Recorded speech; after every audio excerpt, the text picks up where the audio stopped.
Okay, so next we have Asians and the box office. Here comes the Crazy Rich Asians.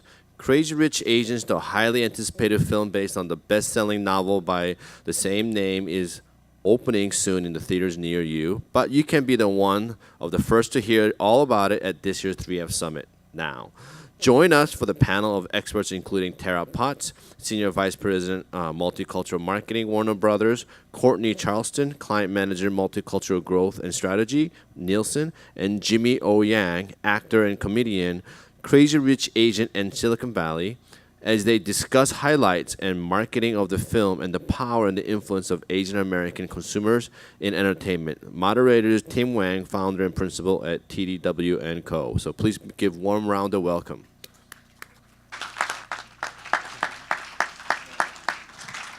Well, welcome. I think Jay just made some brief introductions. I'll just go through them really briefly again. Tim Wang, founder and principal of TDW+Co. To my direct left, we have Terra Potts. She's the Senior VP for Multicultural Marketing for Warner Brothers, also responsible for the worldwide distribution of Crazy Rich Asians, the film, which I know all of you guys are all excited about seeing and checking out. Cheer, I'll be a hype man. Jimmy O. Yang, hype man, and also an actor, comedian, and writer. Also in the film as Bernard Tai for Crazy Rich Asians, the film. And last but not least, we just heard some knowledge dropped in our luncheon by Cortney Charleston from Nielsen, talking about Asian American consumer buying power and power of influence. So why don't we just get right into it? Asians and the box office. Here comes Crazy Rich Asians. How do you use this thing? Press forward. Boom. Hey. Cortney, maybe we'll just start with you. You just talked a little bit about some of the Asian American influences and also just a lot of data on the growth potential in a lot of categories, and that us as a community cannot really be ignored. Maybe can you share a little bit more depth on data as it relates to specifically entertainment, movies, film? What can you share with the group about that?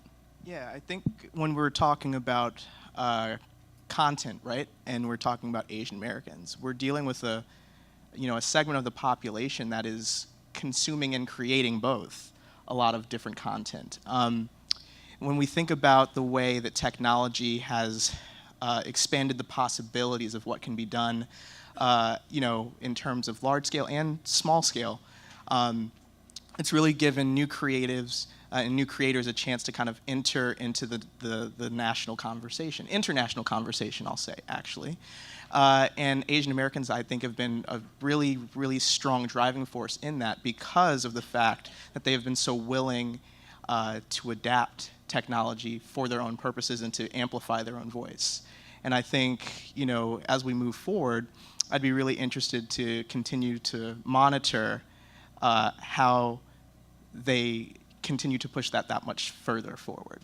Absolutely, and I think one of the slides that kind of took notice to in your luncheon was really around the top 10 shows that are being watched in general mainstream, and then this correlation between the Asian American audience and their preferences for those shows. Maybe if you want to drive in a little bit deeper on that topic. Yeah, so earlier I flashed the top 10 primetime shows for the nation as a whole versus the Asian American segment. You see a good amount of overlap between the two lists, and within the examples of overlap that you see, you have Asian Asian representation within the cast, right, of those programs. Is Silicon Valley one of them? Off the top of my head, I can't remember. So it's definitely not. It's fine. It's okay. But these are also more network programs too. So, I mean, that's part of it. But in looking at that, right, it's one of those things where it's like representation, right? There is a correlation there. There's an importance there. But there's also layers to representation, right? Are they the lead versus are they a supporting cast member, right? These are the questions we have to ask. But it does at least make us want to ask the question.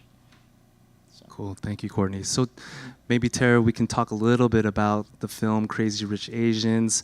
I know that there's been a lot of conversation in media about, it's been some time since there's been an all-Asian. 25 years. 25 Club. years, yes. It's been some time since we've had an all-Asian cast in a feature film from Hollywood. So maybe talk to us a little bit about this project and the thought process that it went into it on behalf of Warner Brothers and your role in that Yeah. making that happen. Well, I work on the marketing side, so I wasn't in the meetings with production, but they did start to float the title around to us and say, you know, what do you think, and do you think we can do anything with this film? And, you know, it was already an established book. There was an established following, but, you know, I think once we all read it, we fell in love with the characters, and everything else became irrelevant to us. It was just a great story and, you know, something that we could all relate to from different backgrounds. You know, I'm African American and Jewish. Some of us are, some of my team is Peruvian or Mexican, Cuban, and you know, some of the team is Caucasian, and we all related to the story in the same way. So it was kind of a no-brainer. Like, there's literally something in it for everybody. And, you know, the more we talk as we pitch the film out, and people are actually now pursuing us about the film, you know, it was, at first we were worried, like, okay, like, we're going to pitch it, and what's the response going to be? And now it's quite the opposite. We're like, people, stop calling us. Like, we have so much to do, and, you know, not enough time, not enough, the talent, there's only so many of them, and they can only go so many places. But it's been an overwhelming response. I mean, I think most people have seen the EW cover that Henry and Constance did, and that was the second highest digital performance for EW ever. And if you think about that, like, that's Entertainment Weekly. That's as mainstream media as it can get. And they're responding. It's the underrepresentation, and not only Asians, but it performed overwhelmingly high with African Americans. It performed well with Hispanics. It's you know, it's a solidarity, and it was way too late, but this is a good time. Maybe talking a little bit about the marketing of the film. It looks like there's just a lot of earned media, and there's a lot of press around it in general, mainstream media.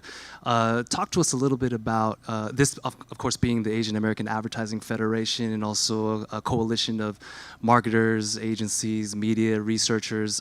Tell us a little bit about Warner Brothers' kind of role in any kind of segmented marketing efforts. Are there some of those aspects promoting the film as well? Yeah. I mean, and with any film that we do, we look at the core audience, and we always super serve that audience. And it's the same thing with Crazy Rich Asians, with the Asian community versus what we would do for a superhero film like the hardcore Batman fans. You know, you always super serve that audience first and foremost. You make sure that they have ownership over the property, which is something that we've done with many of our films. And you know, we never want them or any but the fans of the book to feel like they're getting information secondhand. Like, we wanted them to know, like, we know that this is yours. Here you go. Here's the first piece of content, and then from there you roll out to mainstream media, and that's what we're going to continue to do throughout the whole campaign. I never take an audience for granted. You know, I'm not going to assume anyone in here is going to buy a ticket just because it's Crazy Rich Asians and you clearly have an interest in the Asian community. Like, it's a proposition. Going to the movies is expensive these days, especially if you have children. Then there's a babysitter. There's all these things that are involved with it. So, you know, super serve your core audience and never take them for granted. Awesome. Maybe before we get to Jimmy, maybe we can just share a clip. Oh, yeah, sure. And this is first glimpse exclusive to 3AF, you guys. So Wow. we're just going to show just a real brief 2-minute clip. So Phones down. yes, phones down, please. Cameras off, people. I've seen that 100 times in Urgasol. That is awesome. I cry every time. Oops. Stoked. Hey, so Jimmy, if you could just tell us a little bit about your experience and being in the production, being in the film. I mean, tell me what that was like. Did they fly out? I mean, was this all done in Singapore? It was all done in Singapore and Malaysia. It was an amazing experience. Well, first of all, just knowing what this movie means, like what we just talked about. First full Asian cast in 25 years. So that was just, we're all really stoked to do it. But part of me was like, you know, this is like just my duty to do this. But then when I landed there, I realized it was so cool because I think every show, every movie I've done, I'm like lucky enough to be the only Asian person there. But this movie, we seriously have Asian people, the most talented people from Australia, from the UK, from Singapore, from here, you know, all gather in the same place. And the weight was kind of off our shoulders. Like we were able to just be an actor instead of an Asian actor, and that felt pretty freaking good, right? And also just us hanging out, like we're all so much on the same page. We all went through the same experience being a minority in our country, having parents that probably didn't wish we were actors. And all that stuff, and really have the most like best looking, funniest, you know, most talented Asian people in one room, and it just felt so great. I really felt like I found my creed. You know, like every day we just want to. There's a Ding Tai Fung in Singapore. We all just went to like get good food. We didn't have to explain to our American friends like, hey man, this is Chinese food, but like it's not that crazy. Yeah. You know, like you can handle it. You know. It's authentic, but you can do it. Like, we didn't have to do that. Everybody was just on the same page. We all love food. We all want to karaoke every night. You know, that was just our thing.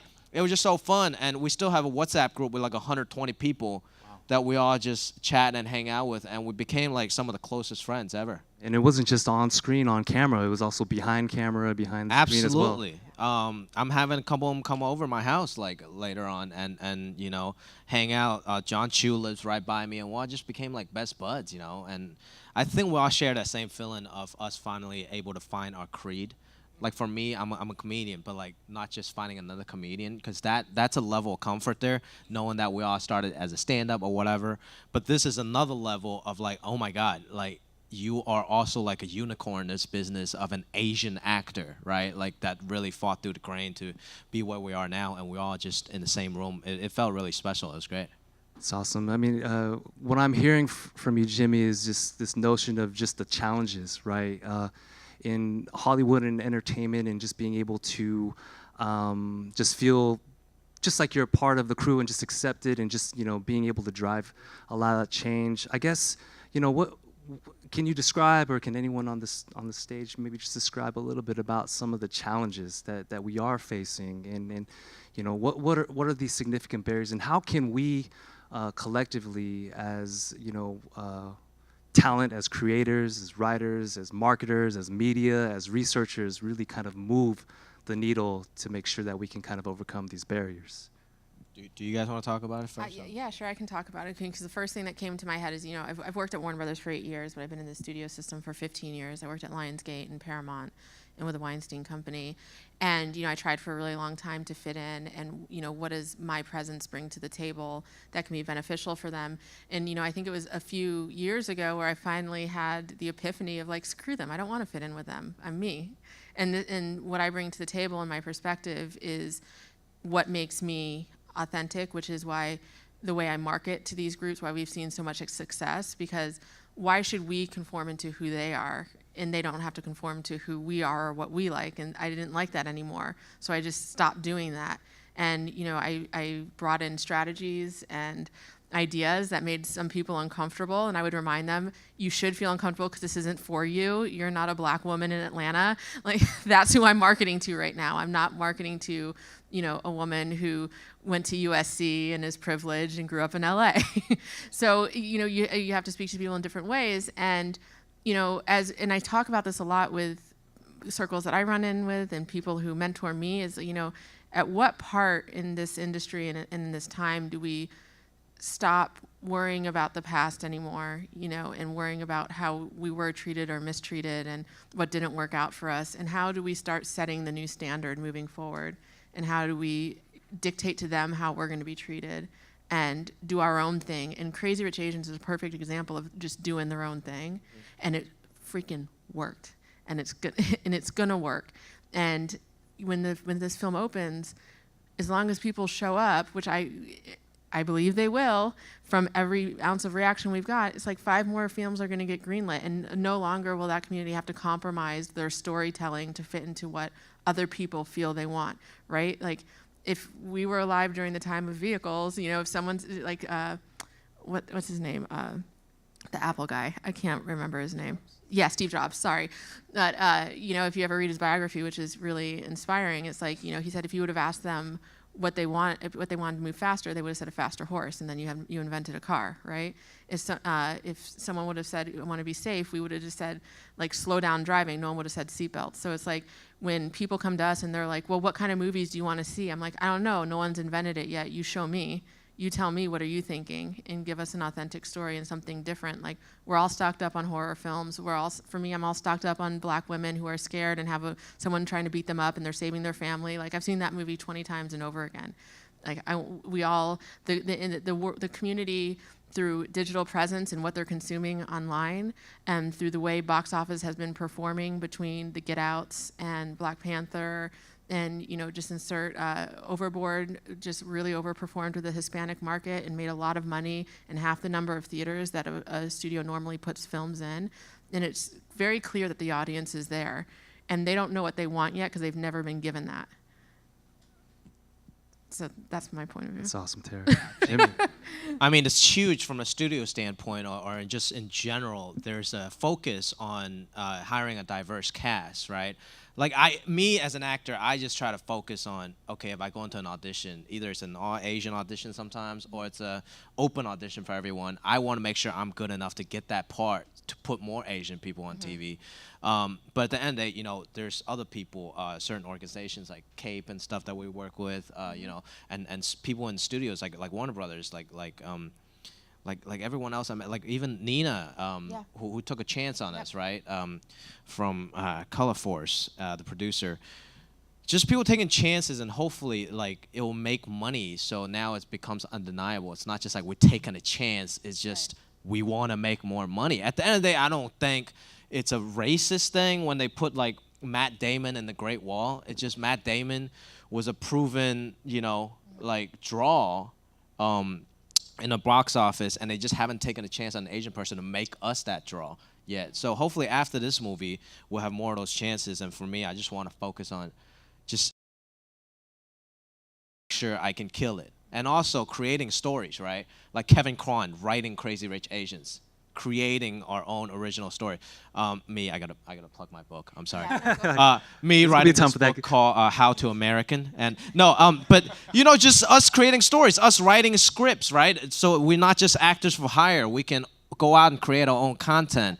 And after I saw this movie, the first thought was, oh my God, me, Awkwafina, and Ken Jeong, we need to do a movie together. Yeah. So we're talking about something like that where we can create our own story from the ground up. Can you come to us first with that idea before you go to Love their it. studio? Maybe. Yeah, you guys, that's what 3F is about. We're just connecting people, building relationships, making money. That's what deals are made, people. That's exactly right. On stage, you guys. You heard it here first. No one talk about this. Don't post to social. I don't want another studio going after them. So it's interesting. It's about, I think, the success of the film. I'm just curious, was there a factor on this being a global audience? And is there a factor if you're talking about this film and its reach into the APAC region, for example? How's that all kind of fill into this decision making for greenlighting? We have, I don't know how it fell into the decision for this greenlighting. We have a whole division, we're Warner Brothers, that handles just international marketing. But I will say what I know from the conversation I've been a part of is that this is a very Asian American experience, which is very different from an Eastern experience. But what's great about it is that they can have those conversations, and you can start seeing the similarities between our cultures, and the difference between, it's like with going back to Black Panther, it's like, a black person, an African American, and someone from Africa. Like, those are two completely different things. And like someone who is Asian and born and raised in America, even though, their family still instills culture, they've been experiencing this whole other culture simultaneously. So it's like a dual existence. And then when you go to Asia, it's a very Eastern experience. So it's kind of been, how do we, how do you have that conversation in Asia? I mean, it's like if an Asian group made a film called Crazy Rich Americans, like what would we think about that, and how would we perceive it, and how accurate would that be? But I do think that because, there is a lot of accuracy in this film, so we'll see how it does, and we'll see what the marketing team comes up with. So everybody use their movie pass and go watch the movie once, and then the next day use movie pass again, get the ticket, but you don't have to watch it, you see. So that's how we make money. I figured this out, guys. Yeah. No money out of your pockets. and we get rich. Yeah. So And then your film gets greenlit with Aquafina and Kendra. Yes. See, you see how this works? Yeah. theatrical premiere on August 15, I believe. 17th. Oh yeah, 15th that Wednesday. Yeah, we're going early. We believe That's a in good it. sign. you Yeah, guys we pushed it believe up in 2 it. days. We believe in it. We really do.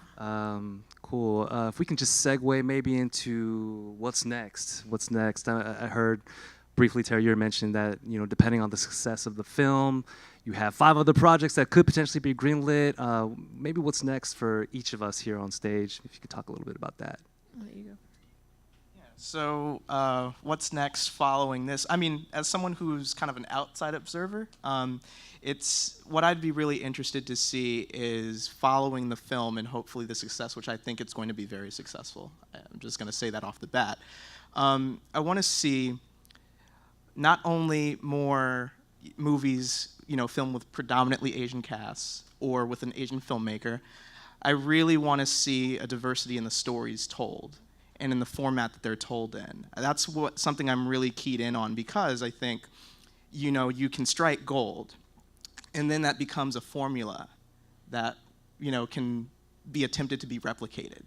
But our lives are multidimensional, and so I need to see creative content, right? I need to see film that shows multi-dimensions, for the people that are being depicted in that film. So for every Black Panther, for me, I need a Moonlight as well. Mm-hmm. And I need something beyond Moonlight. Yep. Right. And so that's what I want to see, and hopefully this film can be a catalyst for that. Yeah. Mm-hmm. Yeah. Jimmy. So I just wrote this book no, I'm kidding. No, plug it, man, plug it. No. Actually, I do want to turn a book into a show or a movie. I'm writing a couple of things that I want to do that I'm excited about. And maybe a couple of sequels of this, right? And then I'm sure Kevin Kwan can keep writing. Yeah. But yeah, I think it's just, for me, it's an exciting time right now that I feel I can, whenever, like say I bring you an idea about like Ken, Aquafina, people are actually listening, and I feel like finally if I work hard enough, people are actually like listening, we can get stuff made, instead of like when you're starting out, the most frustrating thing is like, yo, I got a million ideas, but nobody's trying to listen to you. Mm-hmm. So with the diversity push, with where we are now, I think it's an exciting time, and we need to just go out and create as much content, as much good content, or maybe bad content. Just go out there and create your own stories, and I think that's what excites me. So many questions about the Nielsen system, by the way. I've got secrets. Like, how does it work? Can I just ask? Can I just?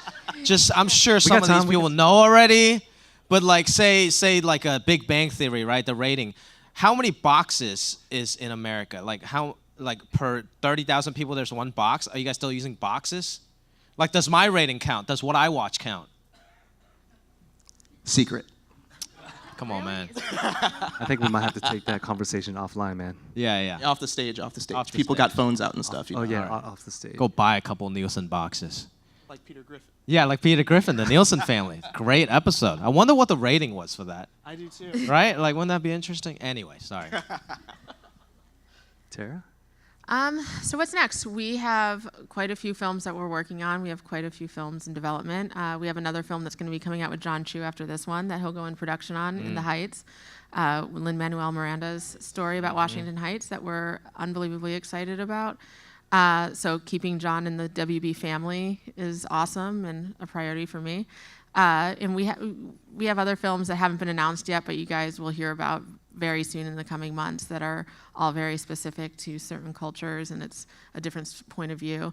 I do have to say, it's when these films are getting made, you can't fault people for what they don't know. And a lot of production executives, they've all been in the same circles and like feeding off of each other, and they just haven't experienced anything. And like now there's like a new wave and a new generation that just has a completely separate mindset.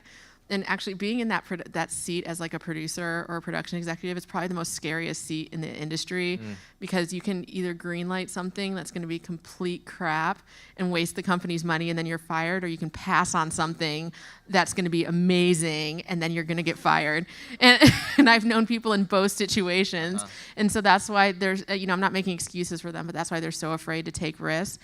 But when you have proof, like Crazy Rich Asians, or name another film, it makes that job all that less scary. And then you have executives out there like Toby Emmerich, who's our chairman, who's I can't speak highly enough of him. He is like totally down to take risks. He hears every crazy idea I have. And whether he does it or not is a different thing, but he'll listen, and he listens to some of it because stuff is happening, and it's all great. This is just the beginning for us. Yeah, that's awesome. I just really appreciate each and every one of you and your candidness, your truth, speaking from the heart, and also just what you believe in, and just being able to disrupt. I know that word has been used several times this conference, and just being able to institute change.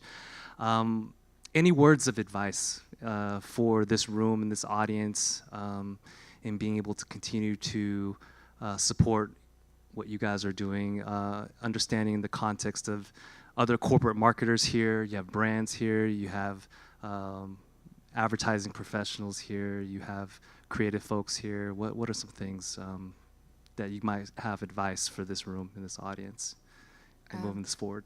Now, my one advice would be authenticity. You can't lie to any audience, whether it's Asian American, African American, or Hispanic.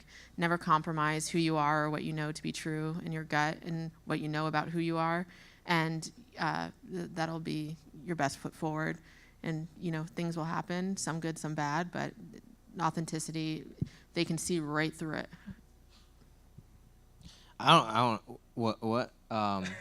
Any advice? I can't give these people advice. Like, look at them. They're all so professional looking.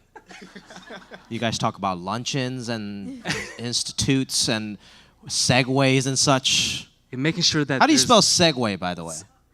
Is it segu, like S-E-G-U-E? Or is it segway, like that's the wrong dude. car? I don't know how to spell segue in that. But I think, look, one thing about Asian people is still like, I when I was growing up, I remember when I was watching like Bobby Lee on Matt TV, or when I saw Ken on Showtime at Apollo, old school, before Hangover. I was like, oh my God, Asian people. Like, and then I call my dad over. I'm like, yo, you gotta watch this guy. I go to school and talk about all my friends. So there's still an excitement whenever Asian people see other Asian people on screen. And even in the advertising world, like when I see just a regular like Coke commercial or something, and then it's just an Asian couple or an Asian dude with a white girl, vice versa, or whatever. You're just like, oh, that's great. Like, I feel good about this because they didn't look at us like a certain way. It's like, oh, we need, and sometimes they have things like, oh, we need an Asian couple, we need a black couple, we need a whatever. Or I did a Verizon commercial early on. Sorry if anybody works at Verizon or whatever. It was a lot of people do that. It's just you got the regular version, which means the white version for regular TV, and then you got a black version, and then you got an Asian version, which I did. That's on channel 18 at 8 o'clock. You know what I'm talking about? Like, that's. I don't think we need to do that anymore. That just you don't waste your money on that. Just put people in that's the best at their job, like regardless of their skin tone or whatever. So I don't know. So maybe that's just a suggestion. Hire more Asian people. In summary, hire more Asian people. Yeah. I like In that. summary, Got it. hire more Asians. I mean, I can get with that. I agree with that. Hire more Asian people. Hire more everybody. Yeah, exactly. Everybody who is, has a little flavor to them, I'll say. We need more folks like that. But I'll say one thing for the folks in this room. I know we all convene here together, and we're talking about business in a very specific way, but look around.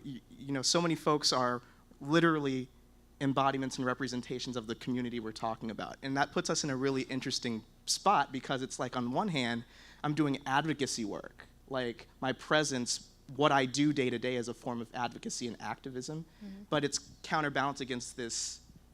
This need to make money and prove value and all these other things, and like I know that's for me has created a tension for me.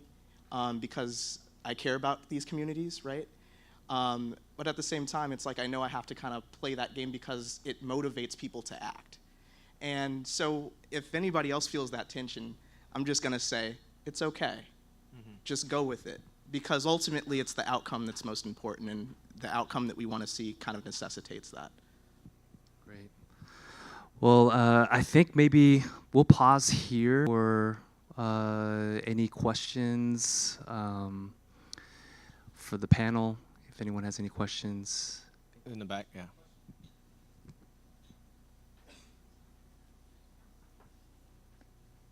My name is Mark Bland, Service Vice President of Diversity for IHS Market, the largest auto data provider in the world. This question is for Ms. Potts. how did you get into the multicultural work in the movie or the TV industry? Just how did you get into that? Very interesting story. So I when I started off at Lionsgate, I was the only black person who worked there, and it was at the time person of color who worked there. And at the time, it was when Tyler Perry had just started his films, and we were making a lot of Bernie Mac films. So I was kind of always naturally just put like, oh yeah, Tara will go cover that event, because the reality is no one wanted to be in a room full of black people, and I didn't care. And then my career went on, and I was working at other studios, doing like Academy Award campaign, something completely different. And then in 2010, I went to Warner Brothers for a job interview, and it was for something else. And they were like, well, hey, what do you think about this job? And I said no at first. I was like, redheaded stepchild, not interested. I know how this works. And then, it was like, okay, well, you get to be a part of creative advertising, digital marketing, media. And I was like, all right, I don't know those pieces of the business. I'll do it for 2 years, learn some other stuff that I need to know, and then I'll move on. And then as I became more involved, and you're in a big institution like Warner Brothers, you start to realize, like, hey, wait a minute, we're inviting these people to this, but we're not inviting these people. And we're doing this in this community, but we're not doing this in this community. And, slowly I started to see change as I was the voice speaking up. And, I just loved that more. And it was kind of what you go back to, is like the advocacy. And you realize that your job isn't like multicultural marketing, it's really like social justice. And you're going inside of a big institution, and you're making change, albeit slow. It happens slowly. I've been there for 8 years, but where we were 8 years ago to where we are today, it's like it's like a 160. We're almost at a 180. And it fulfills a greater purpose for me. So I can't imagine myself doing anything else now. Yeah.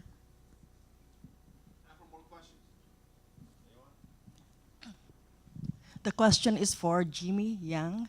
Hi. What advice would you give for aspiring actors, actresses, or comedian to make it to the mainstream? Don't listen to your parents. That is honestly. I mean, I think for the parents, maybe, be more open-minded. Like, honestly, like growing up, my dad always told me, like, if you want to become an artist, you might as well be homeless. Like, that's how you become homeless, is to pursue what you love. That's not a thing. In America, we tell kids to pursue what they love, but in an Asian family, that's not a thing. I had an economics degree from UCSD, and it's useless. So I think it's just to keep an open mind, like not be afraid to go against the grain, and hopefully seeing, people like me, or me seeing Ken and Bobby, it's like, oh my God, this is possible. So it's not just that Asian people aren't good at arts. We just culturally haven't really been accepted for us to do that towards our family. So I think, I always say this, once again, going back to my book. I said this in my book, How to American. The subtitle is actually called An Immigrant's Guide to Disappointing Your Parents. And I've always said this, that I had to just go grind it out, open mics and stuff like that, because I just hated my finance internship so fucking much. It was down the street at the U.S. Bank building. That's funny. Fuck that place. But to my point is, it wasn't a choice for me to do it. Like, it was just such a fear for me sitting behind this desk for 40 years. I felt that as much as I know I would disappoint my parents, it was better to disappoint my parents for a few years than to disappoint myself for the rest of my life. So that's what got me on this track to where I am now. Hopefully not homelessness, So that would be my answer.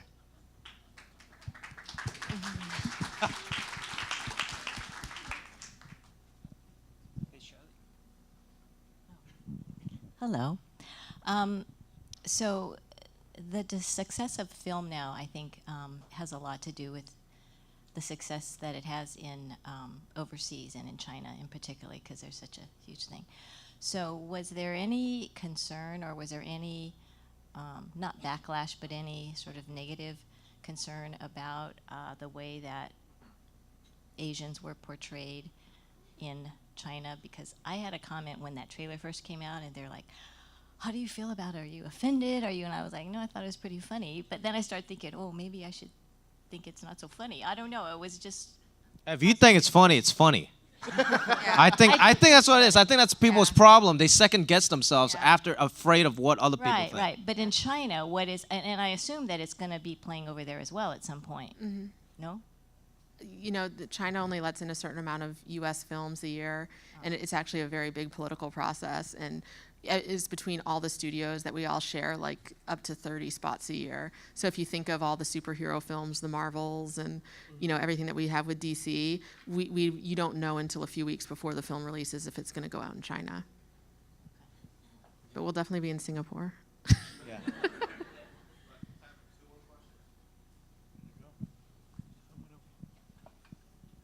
Hi, I'm Michelle Miles from AT&T. This is actually a question for you, Terra. You touched on something earlier that I think as a diversity advertising manager for the last 7 to 8 years, I face all the time, and that's presenting ideas that make people feel uncomfortable. Mm-hmm. I am so interested in hearing what strategies you have employed to get people over that hump. Yeah, that was a big one. Well, first it was kind of just like, I'm kind of schmoozy, so I was like, trust me. Why? I mean, why would I lie to you? No, I bring in the marketing team. I do what I call an immersion series in WB, and if you're with AT&T, we're going to be family soon. But we do an immersion series where I bring in different people from all different sorts of business and all different backgrounds, never to tell anyone internally what you're doing wrong or not doing, or how people are beating us, but just making them aware of what other people are doing. And when you're working with a bunch of creative souls, like, they see that and it just starts to seep in. Again, like, my biggest thing is people just don't know what they don't know. So I've brought in Asian American influencers, and when you have people up there that have 10 million plus followers, and their first language is Korean, but it's like they don't get to 10 million followers from all Korean people. Like, there are white people that follow them because it's fashion, and fashion speaks to all of us. We've had Blavity come in, which is an African American website, Macro, who produces content. We don't have any film deals with Macro, but it was just like, hey, can you come in and just let us know what you're doing? So I think the more it's like an education and you expose people, it makes them feel a little bit more comfortable and less like they're taking a risk. But then another part of it is like, hard data, working with Nielsen and other companies, and I have to prove my point a lot. I have to bring in the facts, or I did early on. Now I've been there long enough where they're just like, okay, you know what you're talking about. But yeah, it was a process and it took time, but that's what I do.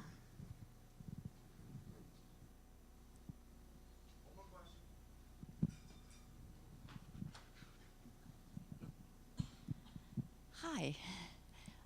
Actually, it's more of a comment, and I love the books and I love the movies coming out.